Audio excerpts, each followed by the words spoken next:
to talk to you about compensation, and I'm sure all of you would want to know how does large organization determine their compensations for employees across each role. So if you are interested in knowing that, I would like to explain that to you through this video, and uh, this would tell you exactly how a compensation process is delivered in a large organization. I'm going to use some data for that. I hope you like this. Okay, so first thing first, we would look at the compensation guidelines. So there are two aspects to the compensation. One aspect is the fact that there is a merit increase that every individual should get, and then there is a increase based on criticality of the individual. So the organization will determine how critical the resource is, and he or she will be given a pay over and above this. So here the merit increase that we're talking about is 10 to 15% for somebody who's operating at an exceeds expectation level, and 10 to 5 to 10% for somebody who's operating at a meets expectation level. So this is one set of data that we look at. There's another set of data that we look at, and that's called the market range. So market range is determined by data that we receive from the market, and McLagan market data is one such data. What McLagan does is that it goes out into the market, picks data from competitor companies of yours. So assuming you are in the investment banking arena, the market data would be picked up from similar companies, put into a basket, and they will do their math and come back to you telling you where do you fit in the market vis-a-vis another company who's on the same place. What I mean, the same place is the same market, so that you get a comparatively correct compensation data. This is because your talent will be attracted by them, and your talent will you will also pick talent from them. So you will always have to pay according to the market of that particular organization. So McLagan is one such organization which does this input. So with regards to that, what they do is that they give you a range.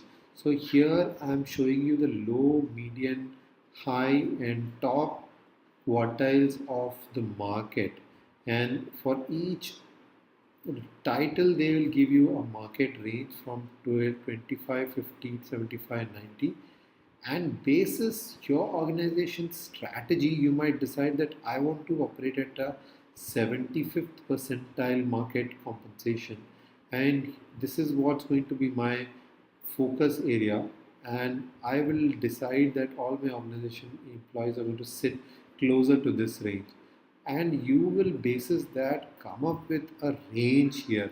So for example, in this case the organization has come up with a range of 11 lakhs 88,000 to 18 lakhs 36,000, based on the data, and that data then determines your existing compensation.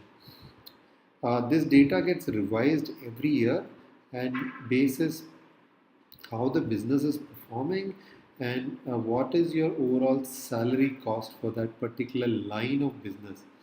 For any lines of businesses which are in high growth uh, organizations and countries, the typical range is between 10 to 12% of the current pay budget. So if that's the pay budget that you have, if you give them a 10% increase, then you are fairly doing well in an emerging market. This is because typically in emerging markets, the inflation operates in the range of 8 to 9%, and when you are apportioning that into your salary budget, you have to give an increase of minimum 10% to stay above the market and above the inflation. Now, please remember, compensations are not given only for merit, it is also given to ensure that you are relevant in the market. It is given for an individual's relevance in the market so that he is paid appropriately vis-a-vis the market condition. So the same range will not work in different markets. It will be different for different markets based on the market's condition. So that is how you determine the data uh, for the organization. Now with that info in your hand, you go and determine the increase in salary range. So these two factors play an important role in determining an organization's salary range. And I would give you an example here. Let us assume that you have a set of four individuals who are all associates in terms of the title, and they are all operating at a technical leader level, and they are different is only in the rating that they have received over the last 6 months to 1 year, as the performance cycle might be. So as we were looking at the data, we had realized that anybody who is getting 10 to 15 is exceeding expectation is getting 10 to 15% increase, and means gets 5 to 10% increase. Now that same logic has been applied here, and exceeds expectation has been put at 15%, and somebody who's above expectation has been put at 10%. Somebody who's meeting expectation has been put at 5%. Now, these are not sacrosanct, but they typically provide you with a fairly decent range, and it should not break your bank in terms of the budget that you allocate. Okay, so with that out, we look at a merit increase, which would be on his current rating, which is exceeds expectation. So he gets a 15% increase on his current compensation. Now this is factor one that I've looked at. Apart from this, I would also like to look at factor two, which is this. So let us assume that you have an individual in the organization who is operating at a lower compensation uh, in comparison to his peer group. So these two are his peer groups, and they are operating at a fairly decent range. And then this is also his peer group, but he's performing at a higher level than him, but his compensation is at lower level compared to the previous two guys. So his clearly his compensation is below the colleagues who are operating at a lower rating, and his compensation should be at least equal or closer to this. Otherwise, this individual will get demotivated, and he will not operate at the same efficiency as he should. So let us look at a scenario like that. And what we've done here is that apart from the merit increase, though we have given him a merit increase, his compensation has not gone beyond his peer group, which has pretty much stayed at a higher level. And that's because he's got a 10% increase, and his peer group, though they have got a 5% increase, the base was higher, so he was able to command a higher salary than him. So we have to correct that scenario by doing something called as correction. And what we do here is we look at individual cases and provide them with a specific increase based on their criticality to the organization. And we make that as a guideline because it should not happen that different managers use different parameters for determining criticality. So, in a typical organization, you will say, all right, I want to pay my most critical guys at 30%, high performers at 20%, and good performers at 15%. This is not his performance, this is his criticality to the organization. So, what is criticality? It could be something like a niche skill which the employee carries, or he could be working on a very critical project which is very important to the client. So, it could be any of these things that could be happening, but typically, if you are determining that an individual is critical to the organization, you have to retain him.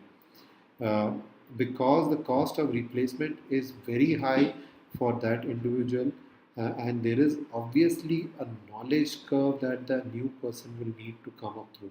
So you would rather keep an individual rather than losing him for the sake of a few dollars. So, with that in mind, let us say that this individual is super critical and we want to give him a 30% increase over his current compensation. So let us give him a 30% increase, and we will see where does that lead us into.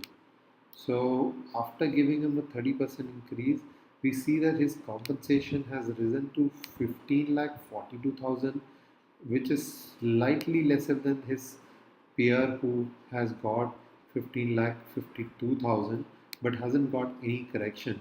Now, it is unlikely that somebody who's exceeding expectation is not critical to the organization, but he may not be as critical as the individual getting 10% because there is no math around it.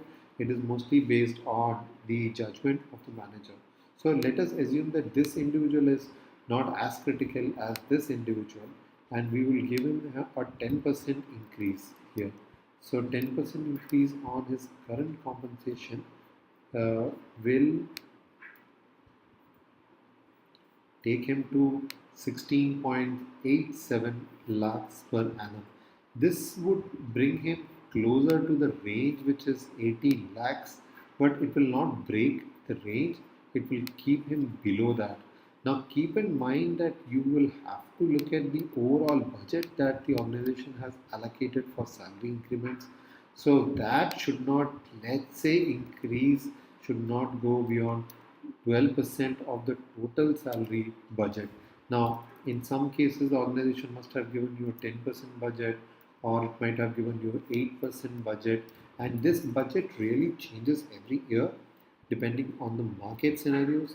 Some years you get a higher budget, some years you get a lower budget, but this budget should not be broken while you're doing this exercise, and the sanctity of that should be maintained because that's the money or the pot available for you to use.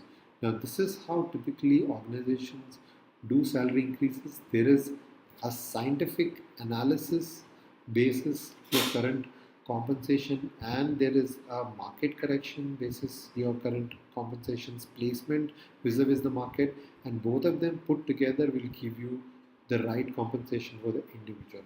Now, needless to say that salary is not the only reason to retain an employee. The employee would need to have great job, great work environment, great colleagues, and camaraderie to be retained in the organization. But this was a presentation purely to talk about salary increases in large organization. Hope you liked this video. If you liked this video, please subscribe and give me a thumbs up. Thank you very much.